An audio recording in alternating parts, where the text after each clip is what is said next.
Hello, ladies and gentlemen. Welcome to Blade Learner. Today we are going to continue the series जिसमें कि हम इस book की summary कर रहे थे और पिछले लेक्चर्स तक हमने ये देख लिया था कि कैसे रघुनाथ राव के नेतृत्व में मराठा सेनाएं पहले तो नजीबुद्दौला को दिल्ली से एक्सपेल करती है, वहाँ पे अफ़गान आर्मी को हराती है। फिर again Maratha Sena with the support of Jats and their sardars, Maratha के जो सरदार्स थे अलग अलग, होलकर, सिंधिया और इमाद उल मुल्क की आर्मी के साथ और सिख्स के साथ मिलके, इन सब के कलेक्टिव सपोर्ट से कैसे ये लोग पंजाब और मुल्तान से भी अफ़गान आर्मी को एक्सपेल कर देते हैं और वहाँ से अहमद शाह दुर्रानी के लड़के तैमूर शाह दुर्रानी को वहाँ से भगा देते हैं। और इसको एक बहुत बड़ा इंसल्ट कह सकते हैं आप अहमद शाह अब्दाली के लिए। तो इसको वो बाद में अवेंज भी करता है और फिर वो पाँचवीं दफ़ा रेड भी मारता है इंडिया पे, पाँचवीं दफ़े इंडिया को इन्वेड भी करता है। तो उसी को हम देखेंगे कि पाँचवीं दफ़े जब वो इन्वेड करता है तो एक बहुत बड़ा संग्राम होता है, बहुत बड़ा युद्ध होता है, थर्ड बैटल ऑफ पानीपत। तो उसी को हम इस लेक्चर में और इसके बाद वाले लेक्चर में, यानी कि 2 पार्ट्स में हम देखेंगे, क्योंकि उस समय इतना बढ़िया हमारे पास पॉलिटिकल सिचुएशन नहीं था। उस समय पॉलिटिकल सिचुएशंस उतने ज़्यादा स्टेबल नहीं थे, तो इतिहासकार वहाँ कहीं ना कहीं चूक गए और इस बैटल के बारे में ज़्यादा नहीं लिखा जा सका। तो इसीलिए ये थोड़ा सा ज़्यादा अंडररेटेड है। हालांकि बाद में जब फिल्म बनी तो इसने बहुत ज़्यादा अटेंशन गैदर किया, लेकिन फिर भी इसके बारे में जो कंटेंट है वो उतना ज़्यादा अवेलेबल नहीं है। तो मैंने इस बुक को बेस मान के और अलग अलग ऑथेंटिक सोर्सेज से इन्फॉर्मेशन गैदर की है और उसको मैं आपके सामने प्रेजेंट करने वाला हूँ। Hope you guys will enjoy. So let's start the lecture. So here we have third battle of Panipat, Maratha versus Durrani. किसके बीच लड़ा गया? Maratha empire versus Durrani empire. Here is the flag of Maratha Empire, Hindvi Swaraj, and this is the flag of Durrani साम्राज्य। अहमद शाह अब्दाली, दुर्रानी साम्राज्य की foundation, उसकी जो नींव रखी थी वो अहमद शाह अब्दाली ने रखी थी, क्योंकि वो दुर्रानी ट्राइब का था, इसलिए उसको दुर्रानी साम्राज्य बोला गया, दुर्रानी एम्पायर बोला गया। एंड जब हम पानीपत की बात करते हैं तो पानीपत में कुल मिला के 3 डिसिसिव बैटल लड़ी गई हैं और इन तीनों बैटल ने ही अपने अपने समय में, हालांकि 2 बैटल्स ने तो मिडावल हिस्ट्री को शेप दिया and last one had shaped modern Indian history, और तीनों ही बहुत ही ज़्यादा डिसिसिव बैटल थे और तीनों ने ही हिस्ट्री को बेहतरीन शेप दिया, पूरा कायाकल्प कर दिया, पूरा फेस लिफ्ट कर दिया हिस्ट्री का। सो हम यहाँ पानीपत के इम्पोर्टेंस को समझते हैं। और एक बार ये यूपीएससी के मेंस में क्वेश्चन भी आया हुआ है कि इतने ज़्यादा जो डिसिसिव बैटल थे वो पानीपत में ही क्यों लड़े गए। तो here we have, so first battle जो लड़ा गया वो लड़ा गया था between Babur and Ibrahim Lodi, Lodi dynasty के इब्राहिम लोदी। एंड बाबर को इनवाइट किया था राणा सांगा ने टू एक्सपेल इब्राहिम लोदी। वो चाहते थे कि दिल्ली सल्तनत की नींव हिल जाए और ज़हीरुद्दीन बाबर इसके लिए सबसे काबिल आदमी है।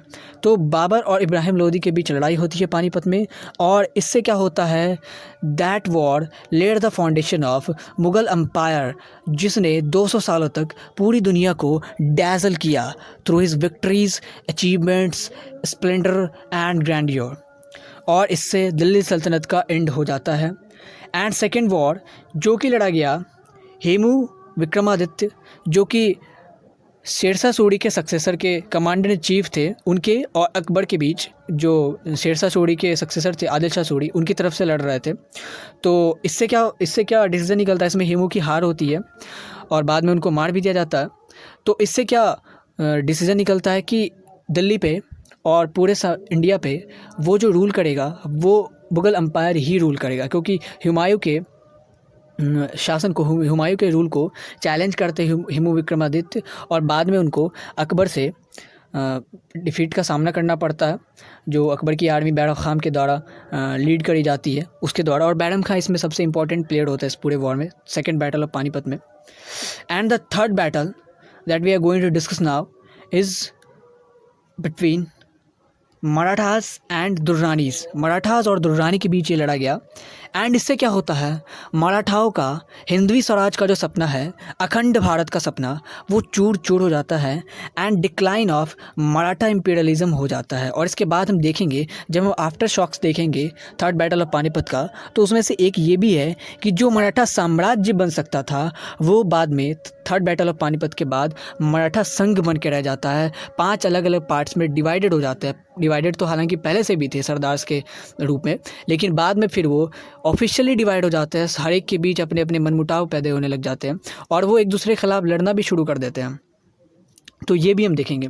सबसे पहले हम पानीपत के सिग्निफिकेंस को जान लेते हैं, पानीपत के इंपॉर्टेंस को जान लेते हैं कि वाई पानीपत, क्यों पानीपत में ही ये सब लड़ाइयाँ लड़ी गई। ये तीनों बहुत ही डिसिसिव बैटल थी। पहले ने तो मुगल एम्पायर की नींव रखी, दूसरे ने मुगल एम्पायर का रास्ता क्लियर किया कि हम ही शासन करेंगे, ठीक है। जो शेरशाह सूरी कुछ दिनों के लिए आए थे, हालांकि उसने बहुत ज़्यादा रिफॉर्म भी किया, बहुत ही अच्छे से स्मूथली रूल भी किया, तो उसके रूल को हम डाउन साइड करेंगे और मुगल एम्पायर का ही शासन रहेगा इंडिया पे।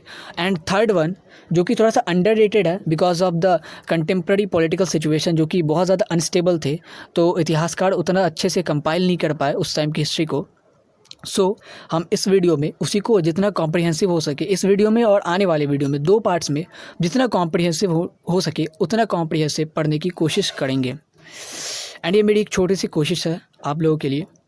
सो comment box is open for any kind of criticism and appreciation. So why Panipat? पहला रीज़न, पानीपत के पास स्ट्रैटेजिक लोकेशन था। इसको थोड़ा मैप में अच्छे से देख के समझते हैं। होता क्या था, इन तीनों लड़ाइयों में आप देखेंगे कि एक पार्टी वो पेशावर से आती है, एक पार्टी या तो पेशावर से आती है या उनका जो सपोर्ट है वो अफ़गानिस्तान होते हुए पेशावर से खैबर पास, ये जो खैबर पास आप देख रहे हैं ये बहुत ही इम्पोर्टेंट माउंटेन रेंज के बीच का जो पास है और अभी ये खैबर पख्तूनवा स्टेट में पड़ता पाकिस्तान के, जो कि अफ़गानिस्तान से लगता है। तो उस टाइम भी इम्पोर्टेंट था और इस टाइम भी इम्पोर्टेंट है। इस टाइम भी आप देखेंगे कि जो थर्ड बैटल ऑफ पानीपत होता है उसमें भी ये खैबर पास और ये जो बोलन पास आप देख रहे हैं यहाँ पे नीचे ये तो इन दोनों का बहुत ही ज़्यादा सिग्निफिकेंस है। तो एक पार्टी यहाँ से आ रही होती थी और एक पार्टी नीचे दिल्ली से चल के आ रही होती थी। So one party generally came from Kabul through Khyber pass, उसी खैबर पास होते हुए to take over Delhi. And जो इंडिजिनस रूलर होते थे दिल्ली के rulers were comfortable at Panipat because of its apt distance from Delhi. होता क्या था कि दिल्ली से ये रीज़नेबल दूरी पे था कि मान लो अगर जो इंडिजिनस रूलर है जो दिल्ली से चल के पानीपत जा रहा है लड़ाई करने, वो अगर हार भी जाते हैं तो तब तक वो वहाँ पैगाम भिजवा देंगे कि ऐसा ऐसा हुआ है, हम बैटल हार चुके हैं। और तब तक उनको पहुँचने में जो भी इन्वेडिंग सेना होगी, जिन्होंने इन्वेड करा होगा, जो कॉन्करर रहे होंगे, वो लोग जब तक वहाँ पहुँचेंगे दिल्ली में, जब तक सिटी पहुँचेंगे तब तक उस सिटी को पूरा खाली करा दिया जाएगा ताकि ज़्यादा से ज़्यादा जानें बचाई जा सके, मैसेकर के लॉस को मिनिमाइज़ किया जा सके। सो ये एक थॉट प्रोसेस होता था इंडिजिनस रूलर का उस टाइम। दूसरा रीज़न क्या था? दूसरा रीज़न था, और ये one of the most important reason है, वॉर के दौरान आप ये देखेंगे और इस वॉर में तो हम इस रीज़न के इर्द गिर्द ही बहुत बार घूमेंगे। क्या होता था? Efficient supply chain. होता क्या था कि दिल्ली से पानीपत कोई 100 किलोमीटर नॉर्थ में पड़ता है, ठीक है। तो ये इतना एक रीज़नेबल दूरी है कि मान लो अगर वहाँ इंडिजिनस रूलर हार भी जाते हैं, जो दिल्ली पे तभी रूल कर रहे होते हैं, वो अगर हार भी जाते हैं तो क्या होगा कि कोई उनका नुमाइंदा आके दिल्ली में ऑर्डर दे देगा और पूरी की पूरी दिल्ली और पूरे के पूरे जो टाउन्स है वो खाली करा दिए जाएंगे और उनको एक सेफ जगह पहुंचा दिया जाएगा ताकि जो मैसेकर का लॉस है, जो जेनोसाइड करेंगे, और कॉन्करर जो आए वो तो जेनोसाइड करेंगे, वो तो भारी मात्रा में तबाही मचाएंगे, तो उसके लॉस को मिनिमाइज़ करा जा सके। और दूसरा जो सबसे इंपॉर्टेंट रीज़न था वो क्या था, किसी से 100 किलोमीटर दूर तो है लेकिन हमने ट्रांसपोर्टेशन तो बिल्ड करा हुआ है और इससे हम क्या करेंगे, जो सीक्रेट रास्ते होंगे उसके द्वारा हम वो अपना वेपन्स का सप्लाई मेंटेन करेंगे, फूड्स का सप्लाई मेंटेन करेंगे। जो रसद होता था वो सबसे इम्पॉर्टेंट चीज़ होती थी, तो उसके सप्लाई को हम मेंटेन करेंगे। एंड जो मिलिट्री होगी एडिशनल, अगर हमें मिलिट्री मंगवानी है तो उसके सप्लाई को हम मेंटेन करेंगे। एंड अदर जो भी एसेंशियल्स होंगे, अदर जो भी नेसेसरी गुड्स होंगे उसके सप्लाई को हम मेंटेन करेंगे। So due to its proximity to Delhi, चूँकि ये दिल्ली से रीज़नेबल डिस्टेंस पे था, it was not difficult for native rulers के लिए ज़्यादा मुश्किल नहीं था अपने फूड सप्लाई को मेंटेन करना, वेपन्स को मेंटेन करना, एडिशनल मिलिट्री अगर मंगानी है तो उसको भी मंगाने में ज़्यादा वक्त नहीं लगता था क्योंकि वो तो वाकिफ़ थे पूरे सीक्रेट रास्तों से। And the third one is geographical structure. होता क्या था कि लड़ाई में अब सिर्फ पैदल लोग तो आएंगे नहीं, घोड़े भी आते थे, हाथी पे भी सवार आते थे, और बाद में आप देखेंगे कि ऊँट से भी आने लगे। और इस लड़ाई में थर्ड बैटल ऑफ पानीपत में तो ऊँटों का बहुत ही इंपॉर्टेंट रोल है। ये तो मैं आपको बताऊंगा जब हम बैटल के बारे में पढ़ेंगे। तो होता क्या था, बीइंग ए फ्लैट ग्राउंड, एक वो सपाट मैदान था, तो अगर माउंटेन रेंज में लड़ाई करनी हो तो घोड़े और हाथी लेके और बड़ी बड़ी तोपों को लेके, ऊँटों को लेके लड़ाई करना मुश्किल हो जाता। तो being a flat ground it was compatible for cavalry movement. जो भी घुड़सवार लोग आएंगे या हाथी वाले आएंगे या कैमल पे जो सोल्जर्स होते थे वो आएंगे या तोप ले जाना, ये सब बहुत ही ज़्यादा आसान हो जाता था, बहुत ही ज़्यादा ईज़ के साथ होता था पानीपत में। सो इसीलिए एक सूटेबल बैटल ग्राउंड माना जाता है। Third one is infrastructure. ये क्या था, आप अगर पानीपत के मैप को देखेंगे तो जो शेरशाह सूरी ने ग्रैंड ट्रंक रोड बनवाया था वो ठीक इसके एडजेसेंट में था। तो यहाँ ट्रांसपोर्टेशन की फैसिलिटी भी बहुत बढ़िया थी, यानी कि जो कॉन्करर आ रहे होते थे, वो जो इन्वेडर आ रहे होते थे, तो उनको बहुत ही एक स्मूथ ट्रांसपोर्ट फैसिलिटी मिलती थी, और जिससे कि वो पानीपत के अगर उसके बाद फिर अगर बैटल जीत जाते हैं तो उसी पानीपत के थ्रू ग्रैंड ट्रंक रोड होते हुए दिल्ली आएंगे एकदम स्मूथली और ख़जाना लूटेंगे और जो भी इनका मकसद था उसको पूरा करेंगे। So infrastructure was very very nice. उस ज़माने में ग्रैंड ट्रंक रोड बनवाया इसने, शेरशाह सूरी ने, तो वो बहुत ही ज़्यादा रिमार्केबल है, बहुत ही ज़्यादा कमेंडेबल है।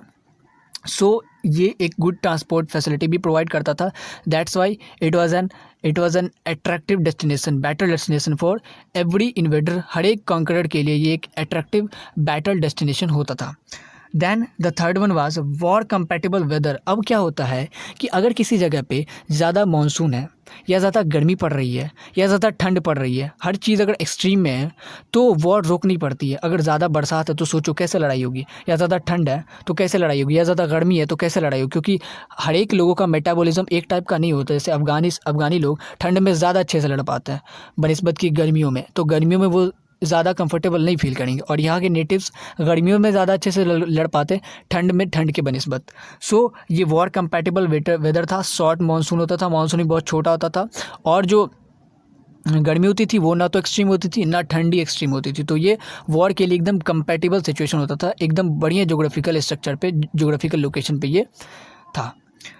And the last one was availability of warfare materials. होता क्या था कि पानीपत के आसपास के जो आर्टिसंस थे एंड जो मेटल प्रोफेशनल्स थे वेर हाईली क्वालिफाइड, बहुत ही ज़्यादा क्वालिफाइड थे तलवारें बनाने में या मेटल इक्विपमेंट्स बनाने में या वॉर इक्विपमेंट्स बनाने में या आर्टिलरी बनाने में। तो इससे क्या होता था, जो एडिशनल वेपन्स मंगाना होता था दोनों ही सेनाओं को, जो बाहर से आ रहे हैं उनको भी और जो नेटिव्स हैं उनको एक बढ़िया बैक सपोर्ट मिल जाता था, उनको एक बढ़िया मार्केट मिल जाता था बगल अगल में, क्योंकि बढ़िया प्रोफेशनल्स यहाँ पे पाए जाते थे।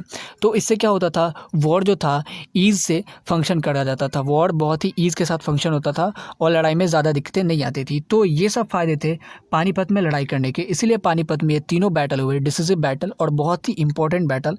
आप किसी भी बैटल के बारे में अगर इंडिया में पढ़ेंगे तो इन तीनों से ज़्यादा इंपॉर्टेंट तो मेरा नहीं ख्याल कोई भी बैटल हुआ था। इंपॉर्टेंट तो बहुत ज़्यादा हुए, लेकिन इन तीनों से ज़्यादा फेमस और इन तीनों से ज़्यादा इंपॉर्टेंट और अपने अपने समय में।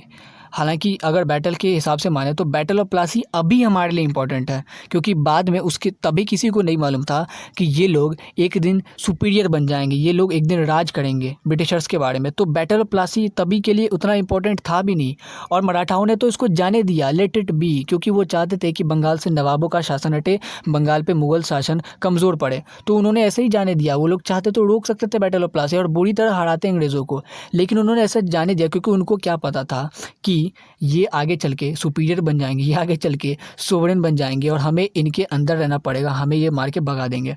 लेकिन इसी चलते टिप्पू सुल्तान को ग्रेट बोला गया, क्योंकि इसने डेंजर को रिकॉग्नाइज़ किया।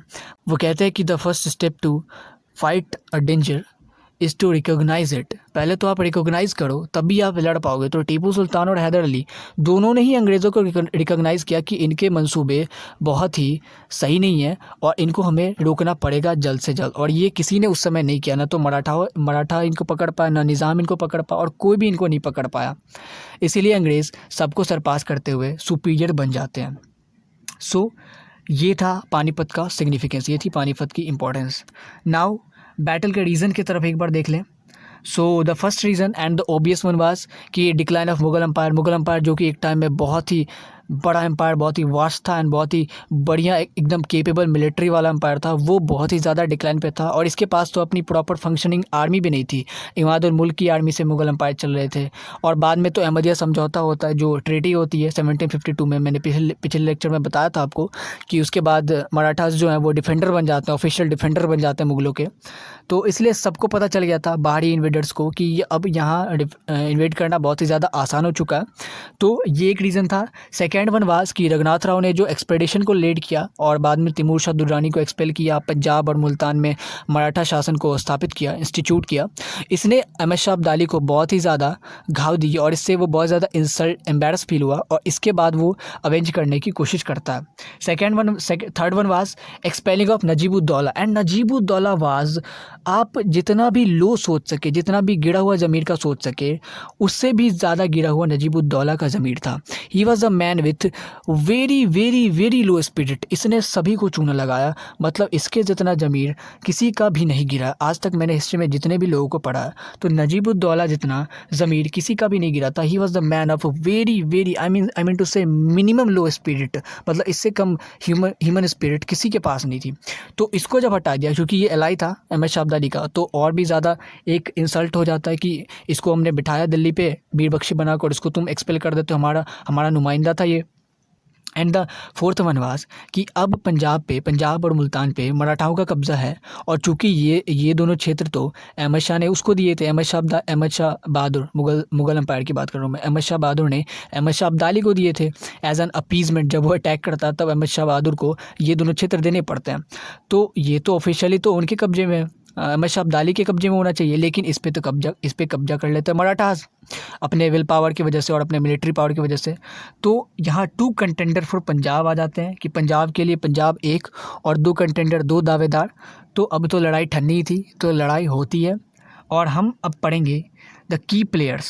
और ये आप देख सकते हैं यहाँ पे मराठा एम्पायर का 1759 में जो areas govern by Maratha empire, तो यहाँ देख सकते हैं मुल्तान, गिलगित बाल्टिस्तान से लेके ये जो कच्छ का इलाका है एंड ये जो महाराष्ट्र, त्रावणकोर, ये सब, बंगाल, उड़ीसा आप देख लें, यूपी, अवध एंड दिल्ली, सब कुछ उस समय। ये सबसे ज़्यादा जो मराठा एम्पायर अपने जेनिथ पे पहुंचा वो इन्हीं के समय में पहुंचा, बालाजी बाजीराव के टाइम में पहुंचा, जब रघुनाथ राव एक्सपेडिशन करता है नॉर्थ में with the support of Scindias, Holkars and Jat, Sikhs, Imad ul Mulk की आर्मी भी हेल्प करती है। तो सबके सपोर्ट में आके, सबके सपोर्ट के साथ वो जब अटैक करता है तो सबसे ज़्यादा एक्सपेंशन होता है मराठा एम्पायर का। और ये 1-1.5 साल से ज़्यादा टिक नहीं पाता इनका पंजाब और मुल्तान में रूल। वो हम देखेंगे कि कैसे क्या होता है और कैसे बाद में अब्दाली फिर इन्वेड करता है और थर्ड बैटल ऑफ पानीपत होता है। इससे पहले हम थर्ड बैटल ऑफ पानीपत को पढ़े तो हम पहले जान लेते कि कौन कौन की प्लेयर्स थे, क्योंकि उनके नाम बार बार आने वाले हैं, तो हमारे लिए ज़रूरी हो जाता है कि हम उनके बारे में पहले जान लें। फर्स्ट की प्लेयर वाज अहमद शाह अब्दाली, और in other words we can say Ahmad Shah Durrani. और ये he was the founder of modern Afghanistan, modern state of Afghanistan. Modern Afghanistan की जो पॉलिटिकल फ्रंटियर आप देख रहे हैं उसको लगभग अहमद शाह अब्दाली ने ही शेप दिया था, उतने क्षेत्र को इसी ने जीत के रखा था। And he was a successor of Nadir Shah. Nadir Shah का ये सक्सेसर होता है, उसका वो एक कमांडर होता है, केपेबल कमांडर। और बाद में ये तो आउटस्टैंडिंग वॉर जनरल तो होता ही है, तो अपने एक टैक्टिक्स से ये साम्राज्य का शासक बन जाता है और दुर्रानी एम्पायर का फाउंडेशन लीड करता है। और इसको जैसे हमारे यहाँ गांधी जी को फादर ऑफ द नेशन बोलते हैं, तो अफ़गानी नेशनल्स, चूँकि ये founder of the modern state of Afghanistan है, तो अफ़गानी नेशनल्स इसको शाह बाबा के नाम से कहते हैं और इसको बहुत ज़्यादा रिस्पेक्ट मिलती है अफ़गानिस्तान में। जैसा कि हम ये गांधी जी को देते हैं फादर ऑफ नेशन का दर्जा, तो इन्होंने अहमद शाह अब्दाली को दिया हुआ। और इसकी जो मज़ार है वो वहाँ की one of the most visited places में से एक है।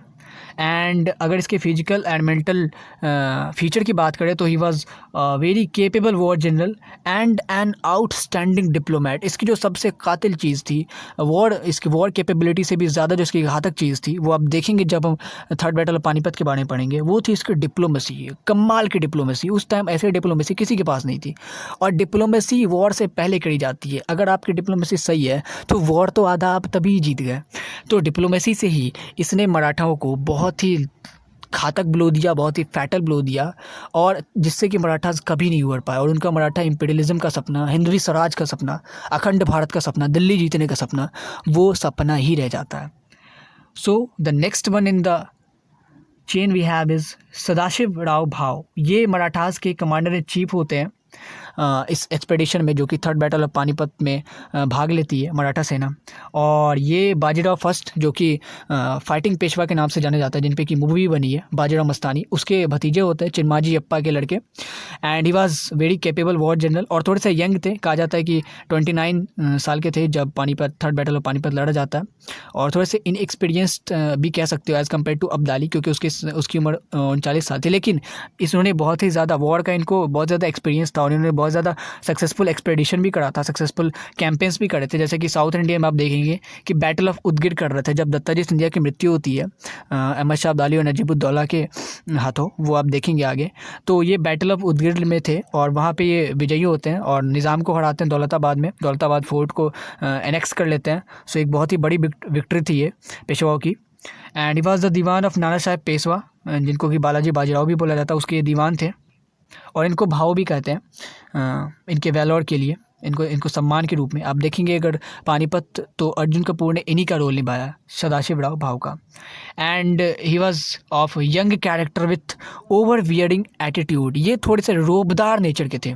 यंग कैरेक्टर तो था ही, खून में उबाल तो था ही, उसके साथ थोड़ा सा ओवर वियरिंग एटीट्यूड भी था, जो कि इनको भारी पड़ा बाद में, जिससे कि इनका किसी के साथ अलायंस नहीं हो पाया, ये अकेले ही गए थर्ड बैटल ऑफ पानीपत में। सो जो हमारे पास थर्ड वन है इस कड़ी में, वो है नजीबुद्दौला।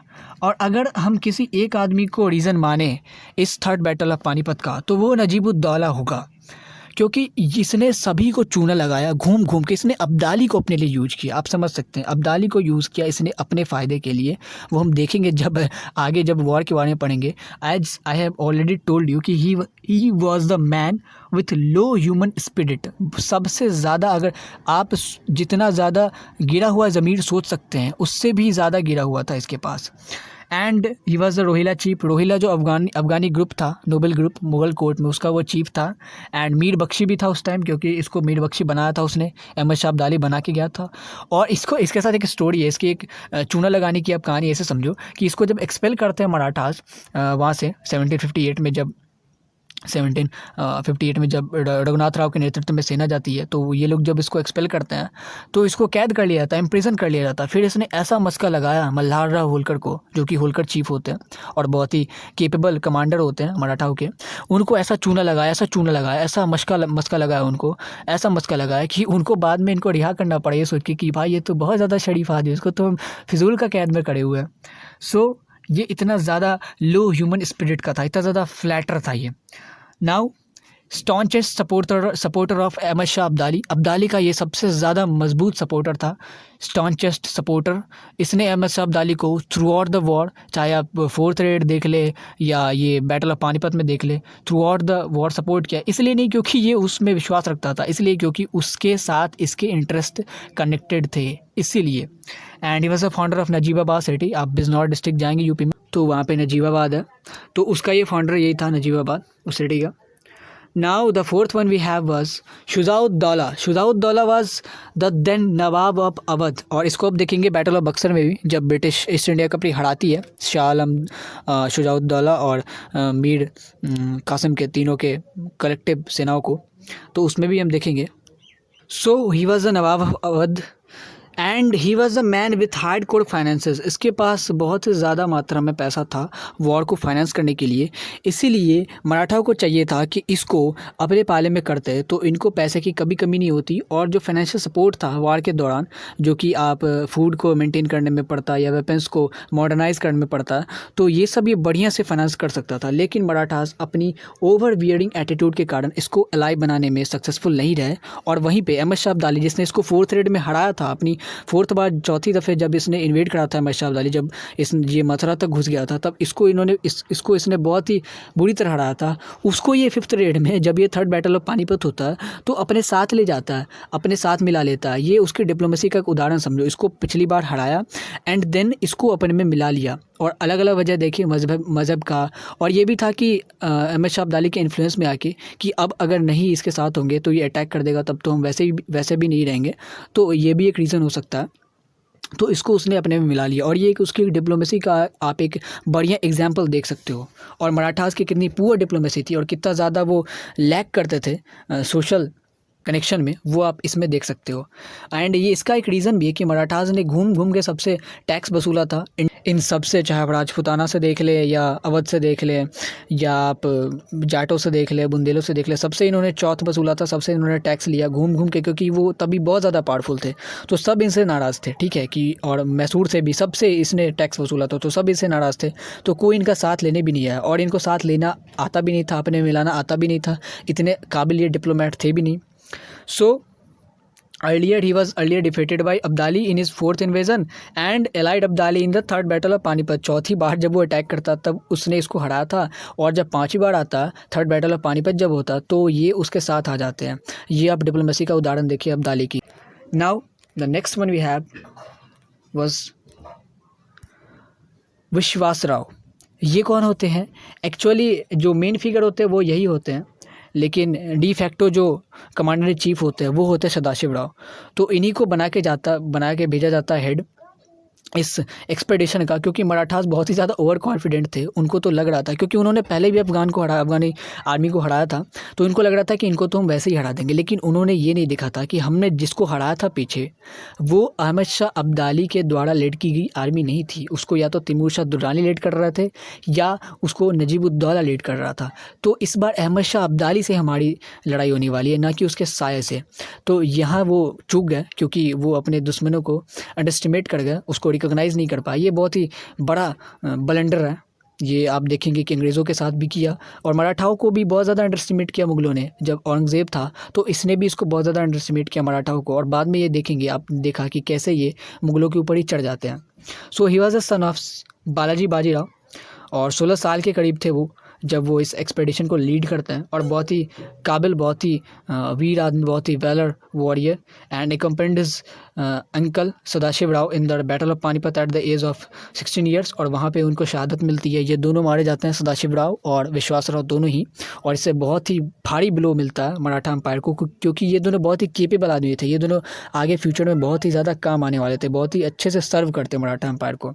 तो इन दोनों का जो लॉस है ये बहुत ही ज़्यादा भारी पड़ता है, बहुत ही ज़्यादा डिवेस्टेटिंग होता है। Now the next one we have is, और इसको आप अगर इसके बारे में बताऊंगा तो आप एक लॉयल्टी का एग्जांपल देखेंगे कि क्या लॉयल्टी होती है। तो मराठाओं की तरफ से एक आर्टिलरी मैन लड़ा था, जो आर्टिलरी टैक्टिक्स में बहुत ही ज़्यादा कैपेबल था और एक बहुत ही अच्छा कमांडर था। He was very proficient in artillery tactics. इसको मॉडर्न आर्टिलरी का बहुत ही अच्छे से ज्ञान था कि कैसे नए आधुनिक तरीक़ों से, यूरोपियन तरीक़ों से कैसे तोपखानों को अरेंज किया जाए, और इससे इसमें एफिशिएंसी आ जाती थी, इससे ये बहुत बड़े बड़े काम कर सकते थे। तो इब्राहिम खान गारदी ये पहले निज़ाम के यहाँ काम करते थे, और बाद में इनको मराठाओं ने अपनी तरफ मिला लिया, सब्जुकेट करके निज़ाम को, और उसके बाद इन मराठाओं के बहुत ही ज़्यादा लॉयल हो गए, और कॉन्फिडेंट भी थे बहुत ही ज़्यादा। पेशवा और सदाशिव राव के बहुत ही ज़्यादा इनको माना जाता था मराठा कोर्ट में, और बहुत ही ज़्यादा कॉन्फिडेंशियल भी माने जाते हैं पेशवा और सदाशिव राव के। And he train Maratha troops on the line of European military arrangements. इसको डिबूसी से, जो कि फ्रेंच आर्टिलरी ट्रेनर था और फ्रेंच कमांडर था, उसने इसको ट्रेन किया था, और बाद में इसने उसी लाइन पे यूरोपियन अरेंजमेंट्स पे ही मराठा आर्मी को ट्रेन किया। अपने ट्रूप्स बनाए अलग अलग मराठा आर्मी के, और बहुत ही एफिशिएंट ट्रूप, बहुत ही काबिल ट्रूप्स, जो कि बहुत ही ज़्यादा काम आते हैं 3rd बैटल ऑफ पानीपत में। और मराठा जो कि पहले दूसरे पैर तक डोमिनेट करता है, वो इकलौते इसी बंदे की बदौलत, इब्राहिम खान गारदी के बदौलत ही डोमिनेट कर पाता है, क्योंकि इसकी आर्टिलरी टैक्टिक्स इतनी ज़्यादा बढ़िया थी कि ये पूरा होशो हवास उड़ा के रख देता है अफ़गान आर्मी का। लेकिन इसको भी बहुत ही ज़्यादा मज़हब का वास्ता दिया जाता है। कहा जाता है कि करीब 26-27 लेटर लिखे जाते हैं अब्दाली की तरफ से, नजीब-उद-दौला की तरफ से, कि आप भाई आ जाओ हमारी तरफ, ये जिहादी लड़ाई है, ये रिलीजन को बचाने की लड़ाई है। लेकिन चूँकि इसको पता था कि ये कोई जिहादी लड़ाई नहीं है, अब अगर अहमद शाह अब्दाली जीता तो ये मारेगा हिंदुओं को भी और मारेगा मुस्लिमों को भी, जैसा कि इसने पिछले किया था। जो भी मैसेकर करते हैं, नादिर शाह हो गया, चाहे ये अहमद शाह अब्दाली हो गया, तो ये जब बिहेड करना शुरू करते हैं तो ये फ़र्क नहीं करते कि ये कौन से रिलीजन का और कौन से मजहब का, ये बात इसको पता थी। सो इसने लॉयल रहने की ठान ली और लॉयल रहा एट द एंड, जब तक इसकी और कहा जाता है कि इसकी मौत के बारे में भी कोई क्लियर एविडेंसेस नहीं है। कहा जाता है कि इसको बाद में फिर कैद कर लिया गया, इम्प्रिजन कर लिया गया, कैप्चर कर लिया गया अफगान आर्मी के द्वारा, और बाद में इसको बहुत ही ज़्यादा टॉर्चर किया जाता है। एंड देन ही सकम टू द टॉर्चर, और इनके टॉर्चर में आके आप सोच ही सकते हैं कि किस लेवल का टॉर्चर इन लोगों ने इस पर किया होगा। तो उसके बाद इसकी मृत्यु हो जाती है। तो ये बहुत ही तगड़ी पर्सनालिटी थी जो मराठाओं की तरफ से लड़ी थी, और बहुत ही बड़ा लॉस हुआ था मराठाओं को इसके रूप में, जो कि एक इरिकवरेबल लॉस था, बहुत ही घातक लॉस, बहुत ही डेविस्टेटिंग लॉस। नाउ अब हम बैकग्राउंड देखते हैं, बैटल का बैकग्राउंड क्या था। होता क्या है, जब रघुनाथ राव के नेतृत्व में मराठाओं की, जाट्स की सेना, सिंधिया, होलकर, इन सब की सेना कलेक्टिवली, सिख्स की सेना, इमादुल मुल्क की सेना, ये सब कलेक्टिवली जब पंजाब और मुल्तान को एनेक्स कर लेते हैं, उसमें बहुत भारी मात्रा में मराठाओं की सेना थी, पेशवाओं की। सो हम इसे मराठाओं के एनेक्सेशन का ही नाम देंगे, मराठाओं के का एनेक्सेशन ही बोलेंगे कि मराठा अम्पायर ने ही एनेक्स किया था पंजाब और मुल्तान को। सो जब ये एनेक्स करते हैं उसके बाद, अच्छा एक और चीज़ मैंने आपको नहीं बताया कि मराठाज वेयर बहुत ही बढ़िया कॉन्करर थे। वो इन्वेड करने में बहुत बढ़िया थे, लड़ाई करने में बहुत अच्छे थे, लेकिन एडमिनिस्ट्रेट करने में ये उतने ही ज़्यादा ख़राब थे। इनको कॉन्कर करना तो आता था, लेकिन they did not know how to consolidate, कैसे कंसोलिडेट करा जाए ये इनको नहीं पता था शुरू से लेकर अंत तक। शिवाजी को अगर आप छोड़ दें, उनके अलावा किसी को भी कंसोलिडेट करना आया ही नहीं, एडमिनिस्ट्रेशन कैसे चलाना है वो नहीं आया, इसीलिए ये बहुत ही ज़्यादा पीछे रह गया। और इनका जो शासन था ये 100-150 साल और चलना चाहिए था। और इनकी जो टेरिटरी थी, जैसा कि इनकी आर्मी की कैपेबिलिटी थी, उस हिसाब से इनकी टेरिटरी हिंदू कुश से लेके नीचे मुन्नार की खाड़ी तक होनी चाहिए थी, लेकिन ऐसा हो न सका ओनली बिकॉज ऑफ कि ये कंसोलिडेट नहीं कर पाते थे, बस ये कॉन्कर करके रह जाते थे। चौट वॉट वसूला, सरदेशमुखी ली और निकल लिए इधर से, ठीक है। तो यही होता था। इसके बाद क्या हुआ, जब पंजाब और मुल्तान जीत गए तो उसके बाद धीरे धीरे रघुनाथ राव भी वहाँ से आ जाता, तुरंत ही, उनको वहाँ मन नहीं लग रहा था। और जो दत्ताजी सिंधिया होते हैं, सिंधिया चीफ उस समय के, वो भी वापस दिल्ली की तरफ आ जाते हैं। तो वहाँ बचे कुछ, वहाँ दत्ताजी सिंधिया अपने भरोसेमंद सबाजी सिंधिया को वहाँ नियुक्त कर देते हैं कि भाई अब तुम यहाँ का एडमिनिस्ट्रेशन संभालो। और वहाँ पे बहुत ही ज़्यादा लैक्स एडमिनिस्ट्रेशन होता है, क्योंकि इनको कोई एक्सपीरियंस था नहीं नॉर्थ वेस्ट में रूल करने का, नॉर्थ वेस्ट में ऐसा एडमिनिस्ट्रेट करने का। तो बहुत ही ज़्यादा लूज एडमिनिस्ट्रेशन होता है पंजाब और मुल्तान में। और धीरे धीरे मराठा सेनाएं जो कि उन्होंने वहाँ एनेक्स किया था, वो धीरे धीरे वहाँ से बैकआउट करना शुरू कर देते हैं दिल्ली की तरफ, नॉर्थ इंडिया की तरफ। And then after Marathas took plenty of time to declare the successor of Adina Beg. Adina Beg, जो कि पिछले लेक्चर में मैंने आपको बताया था कि वापस से उसको थ्रोन करते हैं मराठास अदीना बेग को as a governor of Punjab. तो जब उसकी मृत्यु होती है तो उसके सक्सेसर को डिक्लेयर करने में कि कौन अब पंजाब का गवर्नर बनेगा, कौन सूबेदार बनेगा पंजाब का, तो उसको डिक्लेयर करने में ये मराठास बहुत ही ज़्यादा लेट कर देते हैं। हालांकि ये जिम्मेदारी दत्ताजी सिंधिया के पास थी और ये बहुत ही ज़्यादा लेट कर देते हैं ये सोच विचार करने में। और इससे क्या होता है कि जब आपके पास कोई लीडर नहीं है, जैसे पंजाब के लोगों के पास अब कोई गवर्नर नहीं था, तो एक केओस की स्थिति आ जाती है और एक एनार्की की स्थिति आ जाती है, अराजकता की स्थिति। तो इससे क्या हुआ, इसका फ़ायदा उठा के अहमद शाह अब्दाली का जो एक कमांडर था जहान खान, ये पेशावर पर अटैक कर देता है। और पेशावर और एटॉक, जो कि मैंने बताया था कि एटॉक से कटॉक तक मराठा सेनाएं रघुनाथ राव के एक्सपेडिशन के बाद फैल जाती है। तो एटॉक और पेशावर को अटैक करके एनेक्स कर लेता है। और उसी का नतीजा होता है, क्योंकि एक कोई तो था नहीं, लीडर तो था नहीं, गवर्नर तो आपने नियुक्त करने में बहुत ज़्यादा लेट कर दिया। और मराठास फोर्सेस धीरे धीरे बैकआउट करके बहुत कम मात्रा में उधर रह गई, तो उनको हराना ज़्यादा आसान हो गया। और उसी बीच सबाजी सिंधिया भी दिल्ली आ चुके थे। दत्ताजी सिंधिया ने उनको किसी काम से बुलाया था, उसी बीच सबाजी सिंधिया भी दिल्ली आ गए थे और उनके एब्सेंस में ही ये सब होता है। अटैक करता है जहान खान और ये पेशावर और एटॉक को कब्जे में कर लेता है। लेकिन फिर बाद में मई 1759 में सबाजी सिंधिया वापस दिल्ली से जाते हैं बड़ी आर्मी लेके और वापस से उसको हराते हैं अफगानों को, अलॉन्ग विथ सिक्स के सपोर्ट से, जो शुक्र चक्रिया मिसल थी जस्सा सिंह अहलूवालिया के नेतृत्व में। तो उसके साथ मिलके वो हराते हैं अफगानों को। और इससे ये प्रूव कर देते हैं कि ये कोई इत्तेफाक नहीं था कि एक बार अफगानों को मराठाओं ने हराया, इससे ये प्रूफ हो जाता है। जहान खान को फिर से हराते हैं, रिकैप्चर्ड द लॉस्ट टेरिटरी, जो भी पेशावर एटॉक का जो पख्तूनवा का इलाका था उसको वापस से अपने में मिला लेते हैं। देन क्या होता है, ये बात जब अब्दाली के पास पहुंचती है तो उसको बहुत ही ज़्यादा घाव लगता है, बहुत ही ज़्यादा वो एम्बैरस फील करता है, बहुत ज़्यादा उसको इंसल्ट फील होता है। उसके बाद वो पूरा मन बना लेता है कि अब मैं 5वीं दफ़ा फिर से इन्वेड करूँगा और इस दफ़े पूरा नामो निशान मिटा के रख दूँगा, पूरा जोर लगा के इन्वेड करूँगा। तो अब क्या होता है, इन अक्टूबर 1759, ये आप देखें कि मई में सबाजी सिंधिया ने वापस से, जो अप्रैल में जहान खान ने कैप्चर किया था पेशावर एटॉक, उसको वापस से रिकवर कर लेते हैं। तो अक्टूबर में अब्दाली अपने कमांडर जहान खान के साथ। अब यहाँ अब्दाली ने एक मास्टर स्ट्रोक खेला। इन्होंने देखा कि चूंकि ये जो मराठाओं की सेनाएं थी, मराठाओं की वो जो रूल करते थे वो पूरा इस इलाके में कर रहे थे, तो इसने क्या किया, दो तरफ से डबल अटैक करने की सोची। खुद बोलन पास होते हुए आया अफगानिस्तान से, और जहान खान को यहाँ देखिए आप, बोलन पास यहाँ पे, बोलन पास से खुद इधर से आया और खैबर पास से जहान खान को बोला। ये एक मास्टर स्ट्रोक था। इससे आप सोच सकते हैं कि कितना कमाल का वॉर जनरल रहा होगा अब्दाली, एंड डिप्लोमेट तो था ही बहुत तगड़ा। तो खैबर पास से जहान खान आते हैं और बोलन पास से अहमद शाह अब्दाली, और दोनों मिलकर धीरे धीरे ग्रेजुअली जो मराठास एक के बाद एक प्रोविंसेस को कैप्चर करते जाते हैं, और मराठा या अंपायर यहाँ पे थी नॉर्थ वेस्ट में, वो धीरे धीरे कॉन्ट्रैक्ट करना शुरू कर जाती है, और धीरे धीरे ये आप देखेंगे कि कब्जा करते करते वो दिल्ली तक पहुँच जाते हैं ये अफगान आर्मी। तो इसके बाद क्या होता है, Marathas didn't survive the double attack and retreated at Delhi. Marathas ये डबल अटैक सर्वाइव नहीं कर पाए, जैसा कि मैंने आपको बताया कि धीरे धीरे एक के बाद एक प्रोविंस, इधर से बोलन दर्रे से अहमद शाह अब्दाली अटैक करते जाता है, और उधर से खैबर दर्रे से वो जहान खान की आर्मी अटैक करती है। तो धीरे धीरे कैप्चर करना शुरू कर देते हैं ये लोग। और मराठास जो आर्मी होती है वो तो एक तो पहले ही नंबर में कम थी, क्योंकि वो बहुत ही पहले ही भारी मात्रा में बैकआउट कर चुके थे लोग वहाँ से दिल्ली के लिए और पुणे के लिए। तो एक तो पहले कम नंबर में कम थे, और फिर जब हारने लगते हैं तो धीरे धीरे वो रिट्रीट करना शुरू कर देते हैं, और इधर जब वो रिट्रीट करना शुरू कर देते हैं, भागना शुरू कर देते हैं, तो ये Afghan army in the leadership of Ahmad Shah Abdali and Jahan Khan capture करना शुरू कर देती है उन इलाकों को। और इस वक्त दत्ताजी सिंधिया जो कि जिनके ऊपर जिम्मा था, वो क्या कर रहे थे, होता क्या है, नजीब उद दौला को जब रिहा कर देते हैं मल्हार राव होलकर उसके फ्लैटरी के इन्फ्लुएंस में आके, तो ये नजीब उद दौला, तो मैंने आपको बताया कि सबको इसने चूना लगाया। तो जब इसका पत्र व्यवहार तब भी नहीं रुकता, इसका पत्र व्यवहार हमेशा से अब्दाली से चलता रहता है।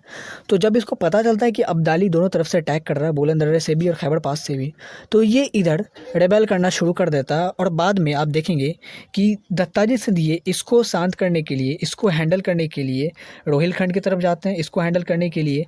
तो दत्ताजी सिंधिया क्या कर रहे थे, दत्ताजी सिंधिया उस वक्त नजीब उद दौला को उसको हैंडल करने में लगे हुए थे, और वो दोआब में फंसे हुए थे। दोआब मीन्स दो नदियों के बीच का जो लैंड होता है, गंगा और यमुना के बीच का जो लैंड होता है, ये दोआब, ये लैंड जो आप देख रहे हैं, ये यमुना है, ये आप यमुना देख रहे हैं, नीचे की लाइन है वो यमुना है, और ऊपर जो मेरठ से आप देख रहे हैं वो गंगा है। तो दत्ताजी सिंधिया जिनको वहाँ होना चाहिए था पंजाब मुल्तान में, वो इस वक्त नजीब उद दौला को हैंडल कर रहे थे, और मल्हार राव होलकर वो दत्ताजी सिंधिया के साथ न होके राजपुताना में थे। तो ये आप देख सकते हैं कितना बड़ा लैक ऑफ कम्युनिकेशन था, कोऑर्डिनेशन का लैक था। तो इसने भी बहुत ही भारी मात्रा में फैटल ब्लो दिया एक मराठा अंपायर को, बहुत ही ज़्यादा उनको ह्यूमन लॉस सहना पड़ा, ह्यूमन रिसोर्सेज का लॉस, बहुत ही ज़्यादा लोग मारे गए उनके। तो ये होता है। और बाद में धीरे धीरे आप देखेंगे कि ये दोनों सेनाएं लाहौर में आके मिलती है, जो एक बोलन दर्रे से आ रही थी और एक खैबर पास से, और फिर धीरे धीरे इधर अटैक करते हुए नजीब उद दौला के पास जाती है, नजीब उद दौला की आर्मी से मिल जाती है, और इधर दत्ताजी सिंधिया के पास जो बच्चे मराठा सैनिक थे, और उसके पास एक सपोर्ट के लिए बस इमादुल मुल्क होते हैं। बाकी जो मल्हार राव होलकर की आर्मी थी, वो मल्हार राव होलकर इन सब से अपरिचित राजपूताना में बैठे हुए हैं, और जो पेशवा थे वो इधर पुणे में वो इधर बैठे, उनको इन सब की कोई जानकारी भी नहीं है, क्योंकि उनका लाइन ऑफ कम्युनिकेशन था मराठाओं का वो बहुत ही ज़्यादा वीक था, और स्पाई तो उनके बहुत ही ज़्यादा नालायक थे। वो जब हम बैटल देखेंगे तो देखेंगे कि इनके स्पाई और अफगानों के स्पाई के बीच में ज़मीन आसमान का फ़र्क था। मार देते हैं लेटर ऑन 10 जनवरी 1760। अक्टूबर में ये अटैक करना शुरू करता, अक्टूबर में ये मार्च ऑन करना शुरू करता, एंड देन डबल ब्लो सह नहीं पाते हैं मराठास, दोनों तरफ से अटैक, खैबर पास से भी और बोलन पास से भी। और तब दत्ताजी सिंधिया जिनको वहाँ होना चाहिए था, वो उसको नजीब उलझा के रखा होता उधर, और नजीब तो मैंने बताया कि जैसे उसको पता चलता है कि अहमद शाह अब्दाली अटैक करने वाला, तो वो फ़न उठा के खड़ा हो जाता। तो Dattaji Scindia was busy in handling Najib ud Daula. वो फिर रोहिलखंड के पास लड़ाई कर रहे होते, दोआब के बीच फंसे होते, और उसी दोआब के बीच जब अहमद शाह अब्दाली की आर्मी, अफ़गान आर्मी मिल जाती है नजीब उद दौला के साथ, तो वो लोग भारी पड़ते हैं इनके दत्ताजी सिंधिया की आर्मी के बीच, जिसके पास कोई सपोर्ट नहीं था सिवाय इमादुल मुल्क के। और उसको वो बैटल ऑफ बुराड़ी में, जो बुराड़ी घाट है यमुना के पास, वहाँ उनकी हत्या कर दी जाती है दत्ताजी सिंधिया की। और ये ख़बर जब पहुँचती है नाना साहब के पास, तब वो इसको सीरियसली लेते हैं, तब इसको वो संज्ञान में लेते हैं, कॉन्ग्निजेंस में लेते हैं। तो ये एक बहुत ही भारी एक मिस्टेक कह सकते हो आप। ये बहुत ही ज़्यादा ये इग्नोर किया गया इस अटैक को। वो लोग जहाँ समझते थे कि ये एक ट्रैवल अटैक है, मतलब ये तुच्छ तुच्छ अटैक है, इनसिग्निफिकेंट अटैक है और हम लोग इससे कोप अप कर लेंगे तो ताज सिंधिया केपेबल है। लेकिन जब इनकी मौत की खबर पहुंचती है तब ये लोग सीरियस होते हैं और फिर सदाशिवराव के नेतृत्व में मराठा सैनिक कूच करते हैं नॉर्थ वार्ड्स एक्सपेडिशन के लिए और फिर थर्ड बैटल ऑफ पानीपत का इतिहास शुरू होता है।